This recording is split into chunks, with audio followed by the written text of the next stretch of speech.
This is Right on SC, and we are here with another featured author interview. I'm glad that you're with us and part of our patron network. If you want to learn more about Right on SC, you can go out to our blog. It's rightonsc.blog, or you can go over to patreon.com/rightonsc and become a patron.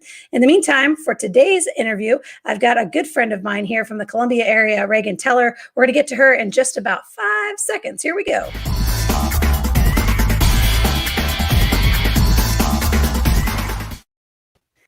Hi, Raegan. How are you?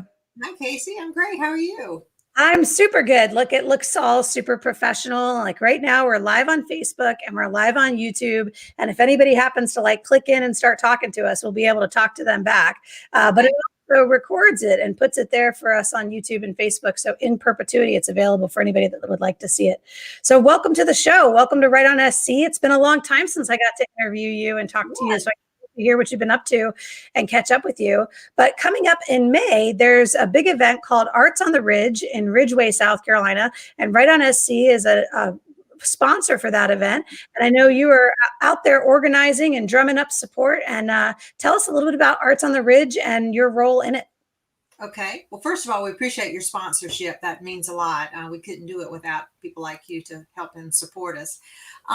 If you haven't ever been to Ridgeway, you owe it to yourself to go. It's a charming little town. And for 14 years, they've had a festival to honor the arts. And this year, it's on May 1st from 10 a.m. to 2 p.m. And it features vendors, arts and crafts vendors. It also features a number of authors. And over the years, over the last couple of years at least, it's drifted more towards being a literary conference as well, as much as anything. We have about 20 local authors this year. That's probably the biggest gathering of local authors that there is in anywhere around. And we have everything from poetry to children's books to mysteries, you name it. We've got a great selection of authors. And so, we encourage everybody to, it's right there in Ridgeway. It's called the Cotton Yard. It's you can't miss it. I mean, once you're in Ridgeway, you'll see it. We encourage everybody to come out and support us and, support your local authors because, we depend on you for our existence, and we'd love to see you. Even if you don't buy a book, we'd love for you to buy books, but even if you don't, come out and say hello and chat with us and get to know us. Yeah, I'm excited to be part of it again. 2 years ago, you invited me to come out there, and I was part with the South Carolina Writers Association, and I was just blown away by how many cool things were there and how many authors I knew there. Like I kept seeing people I knew. I was like, oh my gosh, but you, and I had no idea you guys were working this out and putting that together. So I'm glad, of course, to be a part of it again, and we'll look forward to spending some time out there with everybody. Unfortunately, I have a conflict from 10 to 12. So my co-host Rex is going to be manning our table from 10 to 12, and then I'll be out there hopefully as close to 12 o'clock as I possibly can and stay for the duration. But it should be a lot of fun out there. That's Arts on the Ridge in Ridgeway, South Carolina on May 1st. All right, Raegan, you were the first authorpreneur that I ever had on my entrepreneurship show on 100.7 The Point. And you were the first published author that we interviewed on our show, Right on SC. So I'm glad to catch up with you again. Why don't you tell our listeners who maybe don't know you a little bit about your writing journey? How did you come to being an author? And we'll start with that. How'd you get here? Okay. Well, I was a business writer for about 20 years. I had a consulting company, and over the years, it sort of migrated to doing a lot of brochures and web copy and, all the things that you do for clients and things like that. And so I've been a mystery reader since I was a little kid. And I always thought, as most avid readers do, well, I'll do that one day. I'll write a book one day. So in 2013, I decided that I would write a mystery novel, thinking crazily that it was an easy transition to go from business writing to fiction writing. Well, that was very difficult because in business writing, as you know, Casey, you anticipate what your questions your readers might have, and you want to answer everything and not leave anything to be ambiguous or, anything left up for question. Right. Well, mystery writing in particular is polar opposite of that. You want to create questions, you want to create doubt, you throw in false clues, Right. So I struggled. I really did. It took me 3 years to write the first novel, and I worked with writing coaches from Los Angeles and Chicago, all over the country. I tried to pick out some really good people to work with, and they were very helpful. And I really just had to unlearn everything that I knew, basically. So it took me 3 years to write that first book, and it's the Enid Blackwell mystery series. And then it took me about 8 months to write the second one, and about 8 months to write the third one, and about 6 months to write the fourth one. I'm working on the fifth one now. And I have to say, this one's taken me a little bit longer because, like many writers, I've kind of lost my focus during the pandemic. And even at one point, I was, probably about mid, 2020, when things were really bad and bleak. I was thinking, what is the point of writing?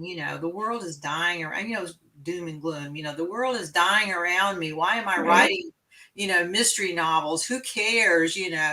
But luckily, I got my focus back, and I'm almost finished with my fifth novel. So I hope to have it out later this year. So That's that's my exciting. journey, and it's I'd love to tell you it was an easy, joyful journey, and it was joyful, but it has not been easy. Oh, come on. If it were easy, everybody would do it, right? Well, Like that's that's the whole true. point. It's supposed to be hard. It's supposed to be hard because the people who don't really want it are going to quit. So Yeah. I have like no problem with that. I love the idea that the story is like, man, that was a whole lot harder than I thought it was going to be. I want people to believe that, right? Yeah. Because Trust me, it was true. It was very difficult. There were so many times, especially writing that first novel, I kept thinking, I can't do this. I just can't do it. Yeah, all writing is hard, but writing a mystery, you've got to learn pacing. Pacing is so important in mysteries because you have to build suspense and you have to plant false clues, and you have to have a couple of subplots. And it was right. just overwhelming to me at that point. I thought, how does anybody do this? And I just kept plugging away at it, and I wrote the first draft fairly quickly, and then I laughed at it. I kept it for giggles because it's just so bad. And I thought, this is not the story I'm trying to tell, so what do I need to do? So I just kept backing up and rewriting and rewriting and rewriting. Whoever it was that said that writing is rewriting, I mean, absolutely. Even on my fifth book, I mean, I'll finish the first draft at the end of this month probably, but there's a long process after that of just Right. rewriting and editing and rereading it and rereading it. And I read it out loud and I give it to Yeah. beta readers. And it's a long process from here to print. Yeah, that's exactly right. So my second novel right now is with my primary developmental editor, but once she gives it back to me, I read it out loud, I make changes, and then it goes to another editor, and then it comes back. Like there's Yeah, always that process of that another set of eyes can make it a little bit better, and you yeah, want it to be the very best thing you've ever done, right? yeah, So your business writing background, though, probably is what gave you the idea of like, I need to learn the craft. I got to find some coaches. I need to get some training on this, right? You said you worked with a bunch of different people and found. yeah. So how did you find your stride? Like, was there somebody that sort of unlocked this for you, or? I was just like cruising the internet one day and I saw this book that said, this was after I'd been struggling with book one for a while.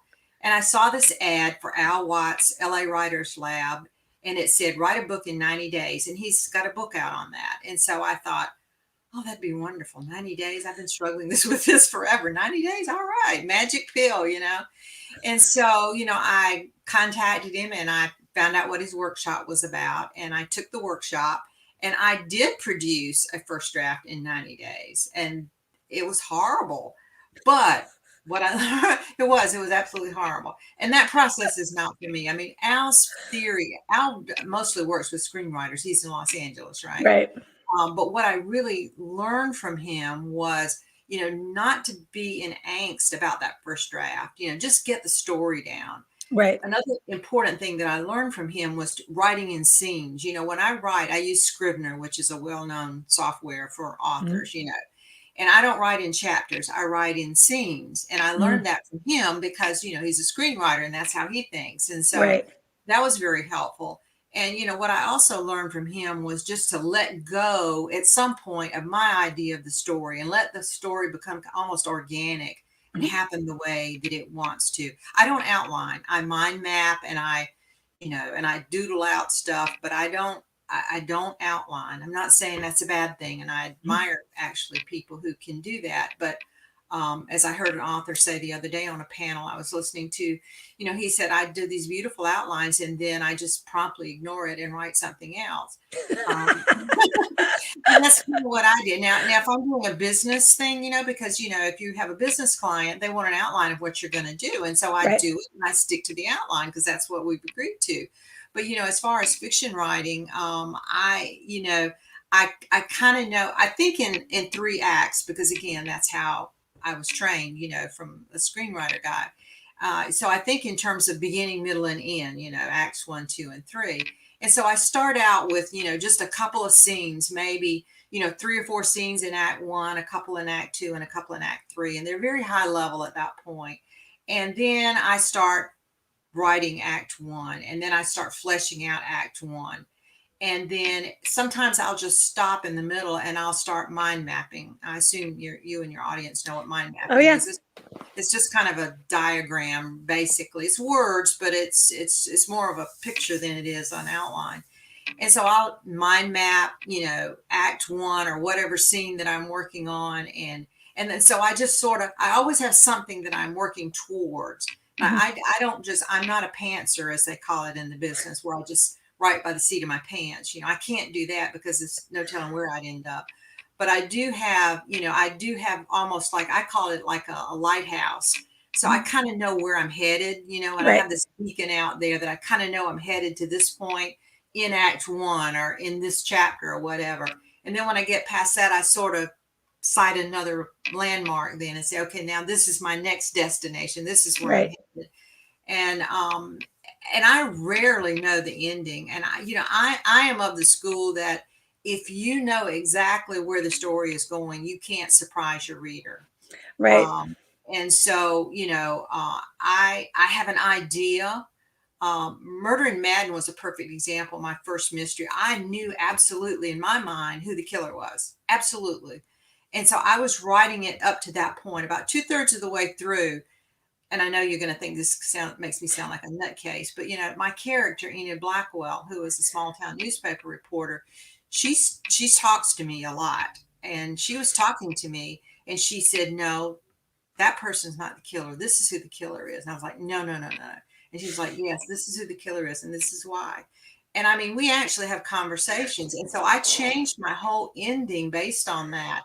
And it was 10 times better than what I had imagined. And that goes back to what Al said. You have to let go of your idea of the story. You start with that and you write towards that. But at some point you have to, when the story becomes something else, you have to follow your instincts and just kind of follow where that story is going. And so that's probably been the biggest lesson for me throughout these, ever how many years it's been, 5 years or so, that I've been writing fiction.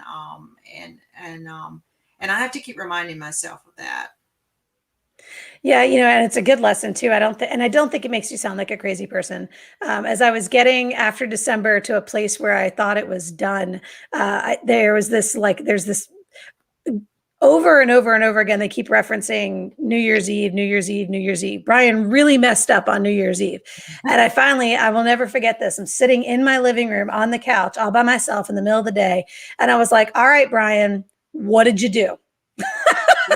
You're going to have to tell me because we've been keeping it from everybody. And I don't even know what happened on New Year's Eve. I don't even know what this mess up was. Right. So I don't think you sound like a crazy person. Non-writers might think that, but I'm fully there. Like I know exactly where you're coming from. So we talked when you came on the entrepreneurship show, we talked about your path to publishing and the choices that you made. So tell us a little bit about that. You finished the first novel. It's in pretty good shape. You're ready to go into this world. You've already learned so much about the craft and the writing side. Tell me about how you learned about publishing and what does that look like? Okay. About 2/3 of the way, once I got on the right path and I knew I was writing the book that I wanted to write, my first book, then I could relax a little bit and just write. And so about that same time, I started thinking about, how will I publish this? I had no preconceived notion. I got to remember this was 2016 when I published my first novel. the world has changed tremendously, even the publishing world, since 2016. It Right. changes every year, but it's nothing like it was then. Self-publishing was an option, but it was not a particular popular option at that time. So I set out to interview some authors who were both traditionally published and some that were, self-published. And it was actually kind of hard to find self-published authors at that point, at least ones that were semi-successful, because there just wasn't a whole lot of them. It was just, even though it had been around, locally, there weren't that many. And so, I talked to them and I asked them, what do you like about what your path you're on? What do you not like about it? And if you had to do it over, what would you do? And I just decided one thing, I'll back up a minute. One thing I really wanted to do, I insisted for myself that I do. I was going to make a decision one way or the other about self-publishing and not let it be a fallback. Right. In other words, I knew that most of the people that I talked to who were self-published had been trying to be traditionally published and couldn't. And so it was like they fell back into self-publishing as the only other option they had. Right. I was determined I was not going to do that. I said, I'm going to make a decision one way or the other. And, if I decide to go self-publishing, I'm not going to try to be traditionally published. And so that's what I did. After weighing all the pros and cons, and there's a lot either way. I mean, there's no easy way to do it. Right. But for where I was in my life and for what I wanted to get done, and I didn't want to wait another couple of years to see my first book on the shelf, I decided I was going to self-publish. And, and I had been a consultant. I'd had a company for almost 20 years, and I knew how to run a business. I knew what was involved in that. And so I decided to do that. And so I never tried to be traditionally published. I'm glad, I'm happy. If I had it all to do all over again, I would make the exact same decision. It's not an easy life. God knows it's not an easy life, but there's no easy life anymore. I mean, True.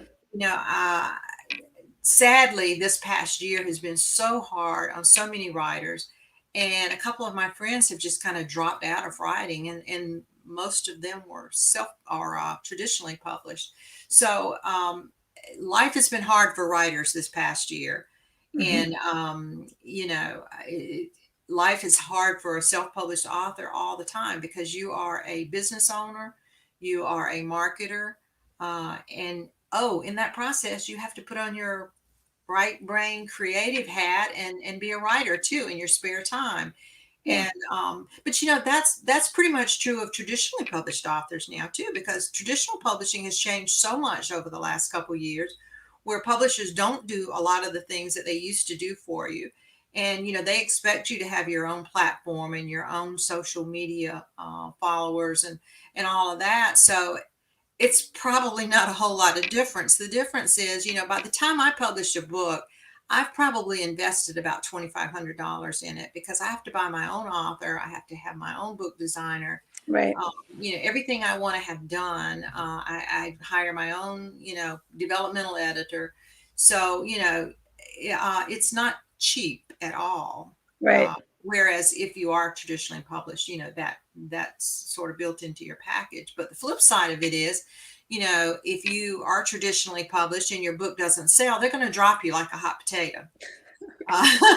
So, they give you a 3-book contract and your first book doesn't sell, it's over, Right. And a lot of authors are having to look to self-publishing now, to try to figure out what to do.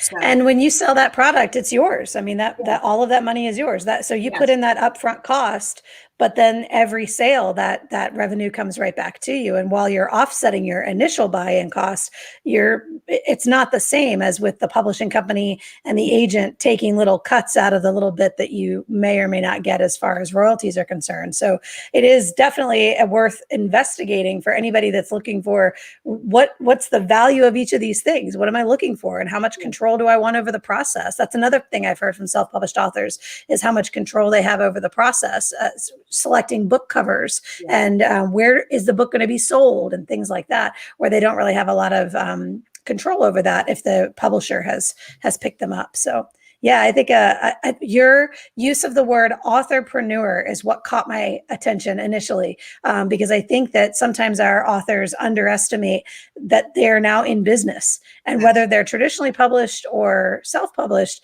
Yeah, selling a book is your business. That is your job now. it is. It's one thing for people to know you wrote one. It's another thing for them to buy it, right? So whether it's somebody else is pocketing the money or not, you got to sell as many of those copies as you possibly can. So that And product sales is out there. you got to figure out how to crack the nut too. And I don't sit here and pretend to be an expert at it at all. But when you walk into Amazon, not figuratively speaking, when you walk into Right. Amazon, it's like a bookstore with like 30 million books in it. Mm-hmm. And that's, I mean, how do you get your book noticed, and how do you build out your loyal readers and all? I mean, that is a lot of work. And Yeah. and again, that happens whether you are traditionally published or self-published. You've got to figure that out. And and it's a lot of work. I'm not going to kid you. And now, so you have digital copies of your book as well as paperback copies of your Yes. book, and that paperback investment is an investment too, and that's part of what happens at the place like with Arts on the Ridge or with the university, the SCWA conference, is bringing those paperbacks along with you and putting them in the hands of traditional readers that would like to pay $10 per copy of your paperback. So that's an investment too. Were you surprised by the work that it was going to take as you started looking into it, or maybe I should ask this question: what surprised you as you got into writing and as you got into publishing? What surprised you? Just the sheer amount of work, the number of hours that it would take. I mean, I kind of knew because I'd done my homework, so I knew what had to be done. But Right. knowing you have to do X and knowing that X takes 20 hours a week is two different things. Yeah. So it was overwhelming at first, and it still becomes overwhelming at times. You Mhm. just you have to or at least I'm always constantly in the mode of stepping back and evaluating and saying, where am I spending my time? Is this what I want to do? And for me at this point, it's not as much about where am I making the most money, because my business model, a lot of it is built on in-person sales. And we Right. do very well at festivals and signings and things like that. Ironically, bookstores are not the most lucrative place to do signings because Right.